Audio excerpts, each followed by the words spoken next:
Hi everybody, Desmo here. Last Epoch is receiving a major update for Season 2. Until recently, I didn't really get into it, it felt like it was missing something. But now, it's shaping up to be one of the biggest names in the RPG genre, right up there with the best. Over the past few days, I've been diving in as a completely new player, and I've learned the essential, from starting out in the campaign to the basic of the endgame content. So, here is what you need to know to get started with Last Epoch. The video section are going to be available in the description, but here is the topic that we are going to talk about. Spending money, character progression, skill system, factions, campaign, crafting, endgame, loot, and I will conclude the video with some additional tips. So to begin with, Last Epoch is a lifetime purchase. There is no microtransaction, you buy it once and that's it. No battle pass, no MTX, no pay to win. About the character progression, in Last Epoch you have 5 different classes. The Sentinel, the Rogue, the Mage, the Primalist, and the Acolyte. Each class has to choose between 3 masteries. You can think of the masteries as ascendancy from PoE 1. Now let's see how the character progression works in Last Epoch. To begin with, you have different passive trees. The first one is the one that you get with your character. As a rogue I have this passive tree. And you have 3 additional trees for every mastery for the character. This is not because you choose one mastery, like me right now I'm the Falconer, that you cannot use the other ones. As you can see, for the Blademancer, I have a few passive skill points allocated here. On top of that, for every skill that you have in the game, and you unlock the skills while leveling, you have a passive tree for every skill. As you can see, for my Umbral Blades, I have passive skill point allocated on my passive tree. This system is amazing because there is a very high level of customization for every skill in the game. Now let's speak quickly about the campaign. There is 9 chapters for the campaign, and you can estimate about 10 to 15 hours for a beginner to complete the campaign, 5 to 6 hours for an average player, and the speedrunners are completing the campaign in about 2 hours. By the end of the campaign, you will be given the choice between 2 factions. It is going to define the way you are going to play in the endgame, and think about it as solo self-found in Path of Exile or trade. If you choose the Merchant Guild, like I did for my character right now, you will have access to trade. If you choose the other faction, which is the Circle of Fortune, you will have no access to trade, but on the other hand, you will have a big boost for loot. So this is the dilemma. Do you want to trade and have access to what people are looting and buy from them? Or do you want to skip trading completely and boost your loot massively so you can have a chance to get what you need? Now let's speak about crafting. To begin with, crafting is very easy. It's very simple and straightforward. It has been made, so you're going to use it all along the way, from the very early stage of the campaign into the end game. Let me show you with a straightforward example. You open the crafting panel, you put an item in here, and there's 3 types of crafting material that we are going to use. There is the runes, the glyphs, and the shards. Basically, the shards are materials that we are going to consume to change the modifier, and there is the glyphs and the runes that we are using for modifying the item itself.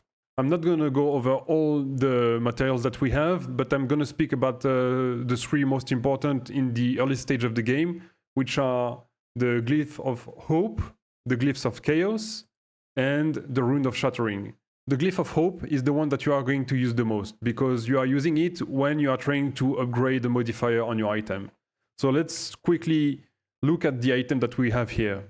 Like in Path of Exile, you have implicit modifier and explicit modifier. As you can see, on the implicit we have armor, physical resistance, and on the affix we have 2 prefix, increased critical strike chance per equipped sword, dexterity, and for the suffixes we have elemental resistance. So to begin with, the affixes can go from tier 1, which is the lowest, to tier 5, and there is special items which we call exalted item, where you can drop the affix on the tier 6. As you can see here, I got increased physical damage, it's tier 6, and between the parentheses, there is written drop only. So you cannot get a tier 5 modifier by crafting or by dropping an item, only if it's exalted. This is why the modifier here is purple. So if we take the dexterity here, for instance, and we want to upgrade it, we use the Glyph of Hope, and what it does is that it allows us to have a chance to not consume crafting potential. Crafting potential is the potential for every item to how much you can craft it. And every time you attempt a craft, whatever it is, it's going to reduce the forging potential. So as you can see here, if we proceed with the Glyph of Hope, we have 25% chance to have no forging potential cost. So we're going to do that. And you can see that the dexterity went from tier 2 to tier 3. And we can do it again, and it's going to remove some forging potential. So now we went up directly from tier 3 to tier 5, so this is lucky, and we got the maximum tier. So dexterity cannot be upgraded anymore, but we still have some forging potential. So we could go for upgrading the elemental resistance, but we are not going to do that right now. We are going to add an affix because there is an open suffix on the item. So let's say we want armor or cold resistance, for instance, we can add the affix. Again, we want to use the Glyph of Hope here because we want to have a chance not to use the forging potential, so we can craft even more on the item. So we're going to add that, and we got unlucky, we got only tier 1. Let's take another item for another example. We have this item with an open prefix, health, mana, and necrotic resistance. Let's say we like the suffix a lot, but we don't like the prefix. So the mana, instead of upgrading it, this time we're going to use Glyph of Chaos, and we're going to reforge that to try to get something else. It's completely random, and we got Vitality. If you hit tier 5, or if you drop an item with tier 6 modifier, you cannot change it whatsoever anymore. This is done. We could still upgrade the health if we want, or change it to another one. As you can see here, I used the Glyph of Chaos, so we changed the modifier that we have into a completely different one. And now the item is basically done, and we cannot do anything with the item anymore. So this one is pretty much dead. Let's go about the gears quickly. As in most RPG, you have the basic equipment, the ring, the boots, and so on. What is specific for Last Epoch is on top of that, we have a relic, which is like most other items. We have 2 prefix, 2 suffix, and implicits, and you can craft them. On the other hand, we have this panel here with idols. In the beginning of the campaign, you have only 3 slots for the idols. So basically, this is the line on the bottom and this one here. And as you complete the campaign, you're going to unlock all the slots on your idols panel. And idols are quite powerful, but you cannot craft them. They have 2 modifiers with no implicit, and you cannot craft.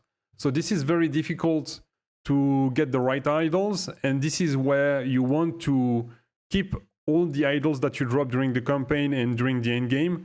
Most of them, when you don't know exactly what you want to get and how you're going to get them, this is something that you might want, is to keep as much as you can, because then it's going to help you fix your character. And this is the next topic that I want to talk about. This is your character panel. So as you can see, there is a lot of different modifier and aspect for your character. You have much more type of resistances, for instance, than in other IRPG. You have fire, cold, and lightning resistance. You have physical resistance, but you have also poison, necrotic, and void resistance. If you are not capped on every one of them, it's fine. Just keep in mind that physical resistance is very important, and this is probably something that you should focus on. Also, trying to get above 1k health by the end of the campaign is something good. This is depending on your character, on the way you are going to sustain your life and so on. There's different kind of build. You can build into Ward, for instance, which is something different than life, but we will not get into that too much. Just be aware that you have a lot of different stats on your character.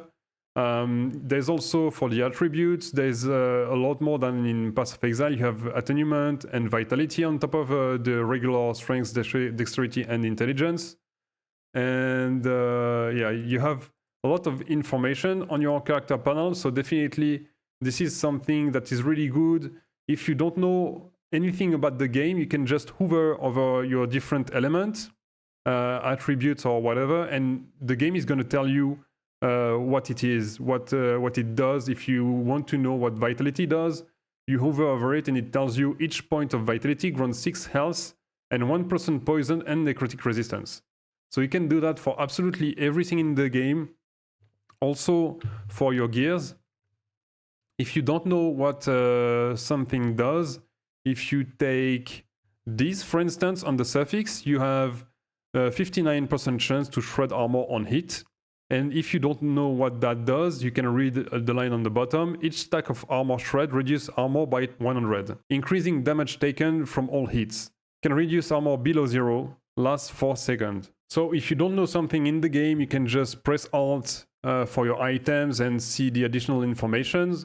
Also, if you press Alt and Control while hovering over an item, you also have information about the tiers of the modifier and the range.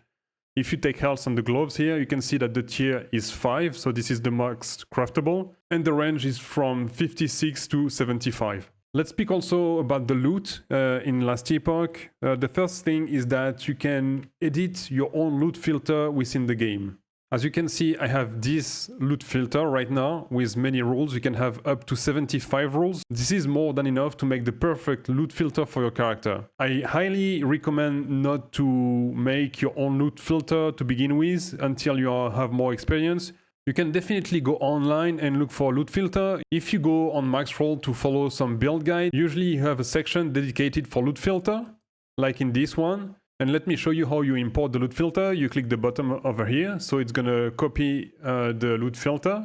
Then in the game you open options, you go down to loot filter, manage loot filter.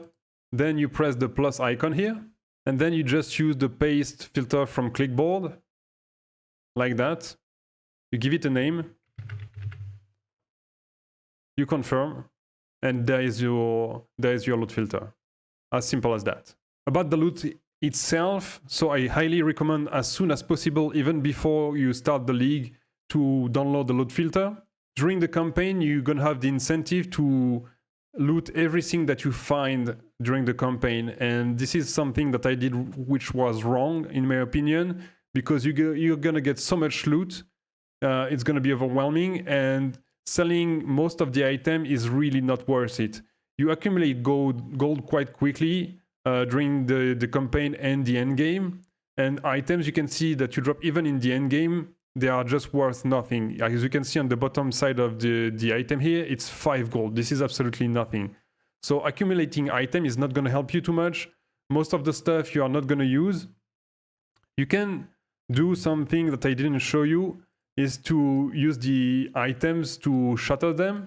This is going to give you materials to craft later on other items, so you can shatter them, but it's gonna cost too much if you do that with every item. So definitely you don't want to do that. What you need to be careful about, but your loot filter is gonna highlight the items that are interesting, is the exalted item.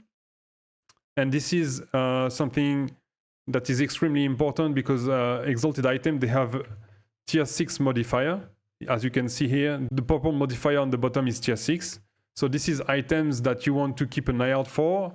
Only pick up the ones that are visible with your loot filter. Sometimes you're going to see the purple light on the floor, but the item is going to be hidden. This is because this is a wrong base for your build. So don't loot this kind of item. Also, the legendary and the unique items, you want to pick them up because they have a higher value in gold. And this is potentially items that you want to craft maybe in the end game or to sell if you're going with that faction. So this is the items that you want to loot. And idols, you're gonna learn throughout your experience with the game which one are valuable. This is definitely something that you have to do. There is no other way, you need to learn. So you will start by looting probably all of them, and then along the way you're gonna learn which one you actually want to keep or not. So this is about the loot. Of course, when you have nothing in the beginning, you will loot a lot and mostly yellow items, which is fine.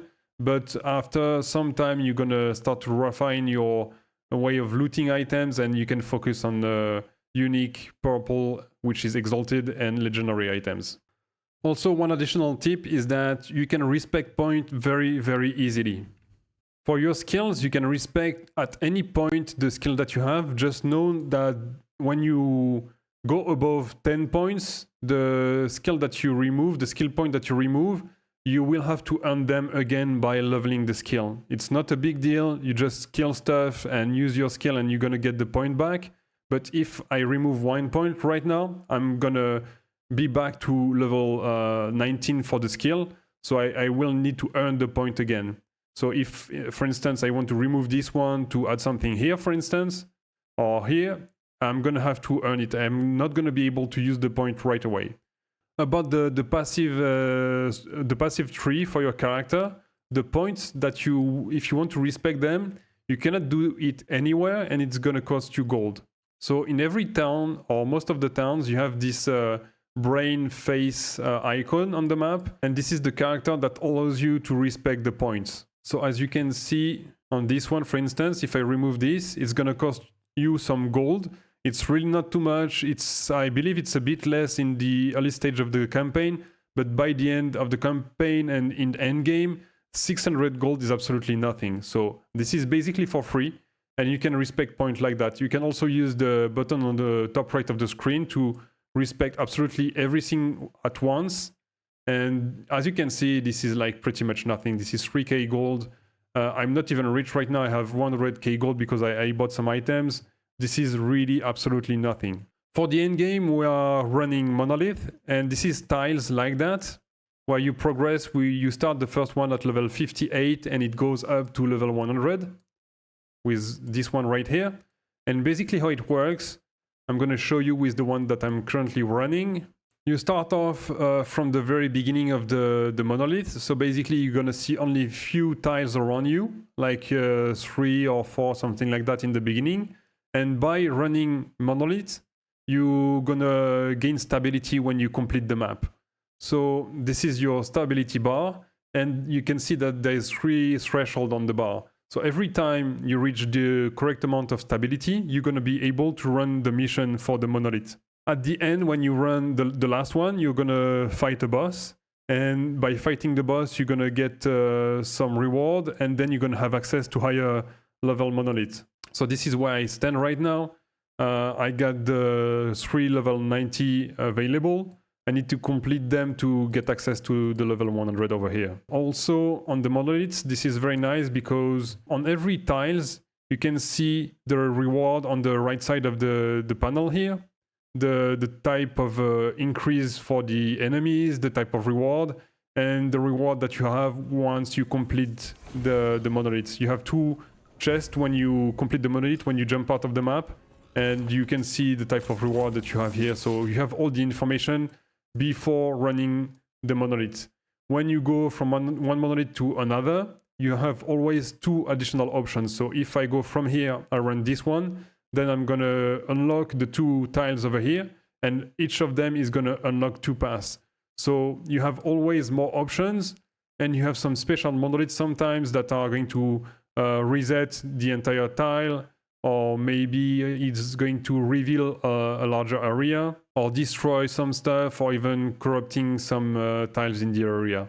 So the endgame is quite interesting, and there's a lot of things to explore over there. So this is pretty much it for what I wanted to speak about in this video. This is from a beginner perspective. If you think that I missed something that is very important to begin with in Last Epoch, please leave a comment to help other people learning about the game before we get started in Season 2. If you have any other question on your beginner side for something that you don't understand about the game, also you can leave a comment. Please like and subscribe, and until my next video, take care of yourself and bye!